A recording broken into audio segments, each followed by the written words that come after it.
Why our grandparents could retire comfortably while we're still grinding with money than we are. In 1975, a factory worker with a high school diploma could buy a house, raise 3 kids, and retire at 62 with a pension that actually covered his bills. Today, someone with a college degree and 2 jobs can barely afford a 1-bedroom apartment. Something changed. And it's not that our grandparents were smarter with money than we are, it's that the entire system was built differently, and most of us have never had it explained to us in plain English. So today, I want to walk you through exactly what changed, why it happened, and more importantly, what we can actually do about it now that we're living in this new reality. Here's the thing most people get wrong. They think the difference between back then and now is that older generations were more disciplined, more frugal, better savers. That's not really the full story. The truth is, the system itself rewarded saving in a way it simply doesn't anymore. Interest rates, pensions, housing costs, education costs, the entire financial playing field has shifted under our feet. Our grandparents weren't playing a harder version of the same game. In a lot of ways, they were playing an easier one. That's not an excuse to give up. It's actually the opposite. Once you understand why the game changed, you can stop blaming yourself for not winning at a game that was never fair to begin with, and start building a strategy for the game you're actually in. I'm going to break this down into 5 parts. What retirement actually looked like in the 1960s and 70s. The 3 big shifts that quietly changed everything. Why just save more isn't the full answer anymore. What actually works today, even without a pension? The mindset shift that matters more than any single tactic. Let's get into it. What retirement used to look like. Picture a household in 1968. One income, usually one parent working a manufacturing or office job. That single income covered a mortgage, a car, groceries for a family of 5, and still left room for saving. Why? A few reasons stacked together here. First, pensions were common. In 1970, roughly 45% of private sector workers had access to a defined benefit pension, meaning your employer guaranteed you a fixed monthly payout for life after retirement. You didn't have to pick stocks, you didn't have to guess how much you'd need. The company did the math and took the risk. Second, housing was dramatically cheaper relative to income. The median home price in 1970 was around $23,000, while median household income was close to $9,800. That's roughly 2.3 times annual income. Compare that to today, where in many markets, the ratio is closer to 5 or 6 times annual income. Third, a 4-year college degree cost a fraction of what it costs now, and it wasn't required for most stable, well-paying jobs. You could walk into a factory or union job straight out of high school and build an entire career and retirement around it. Now, none of this means life was easy back then. There were real struggles, real recessions, real inequality. But the structural deck was stacked differently for saving and long-term security. The 3 shifts that changed everything. Shift 1. Pensions disappeared and 401ks took their place. Starting in the early 1980s, companies began phasing out pensions in favor of 401k plans. On paper, this sounds like a small technical change. In practice, it moved the entire risk of retirement planning from the employer onto the individual employee. Instead of a guaranteed monthly check, you now get an account balance, and it's on you to figure out how much to contribute, how to invest it, and how to make it last 20 or 30 years without running out. Shift 2. Housing and education costs outpaced wages.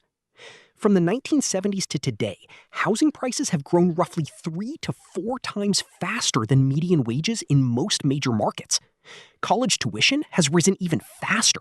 Some estimates put it at over 1,200% growth since 1980, adjusted well beyond inflation.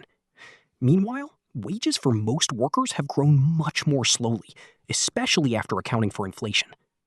Shift 3. The cost of just getting by quietly expanded.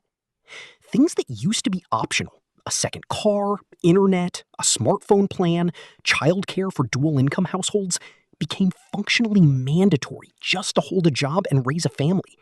So even when income did grow, a bigger chunk of it went straight to baseline survival costs before a single dollar could be saved. Put those three shifts together, and you get a generation working just as hard, sometimes harder, with less structural support and a higher cost floor just to stay afloat. Why just save more isn't the full answer. Here's where I want to push back on some of the advice you'll hear online. A lot of financial content boils down to cut your coffee spending, skip avocado toast, save harder. And listen, cutting unnecessary spending genuinely helps. I'm not against frugality, but treating it as the entire solution misses the bigger picture. If housing costs 6 times your income instead of 2, no amount of skipped lattes closes that gap. The math simply doesn't work the same way it did in 1970.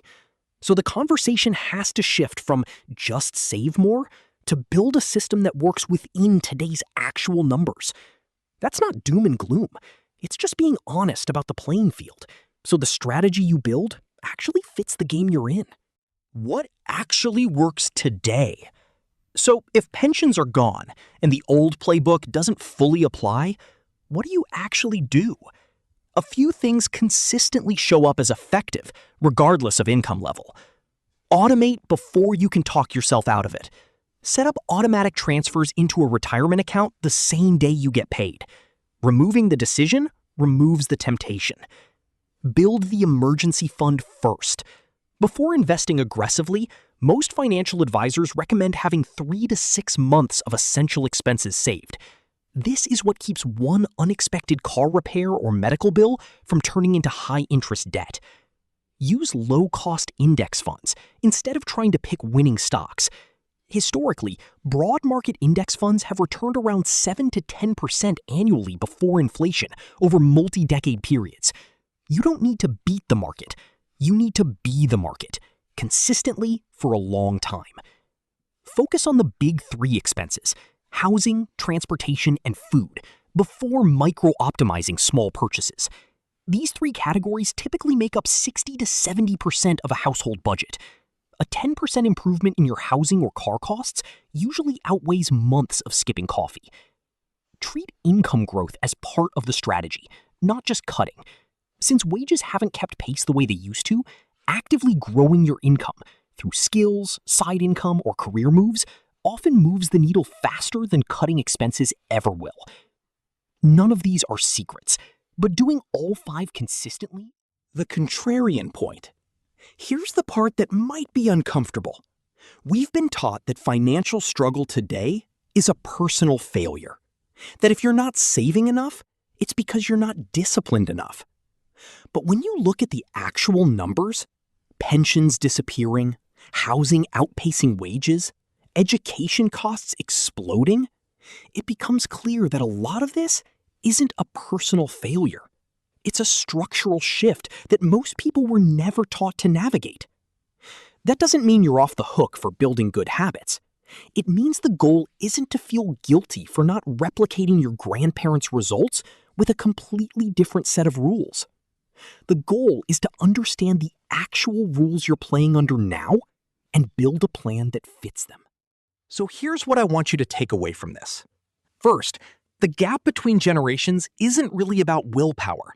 It's about a system that quietly shifted more risk and more cost onto individuals over the last 50 years. Second, save more alone isn't a complete strategy anymore. But automation, index investing, and focusing on your biggest expenses still work, and they work regardless of what generation you were born into. Third, understanding why things are harder now isn't an excuse to give up. It's actually what lets you stop blaming yourself and start building a plan that's realistic for the world you're actually living in. If this video helped connect some dots for you, that's exactly what I'm going for. Financial stress isn't a personal failing. It's a system. Most of us were never taught to read. But once you can read it, you can plan around it. Thanks so much for watching. If this was useful, drop a like so more people can find it. And subscribe if you want more breakdowns like this one. And if you're wondering where to actually start with the emergency fund or index fund piece, I've got a video on exactly that, linked right here. Give that one a watch next. See you in the next one.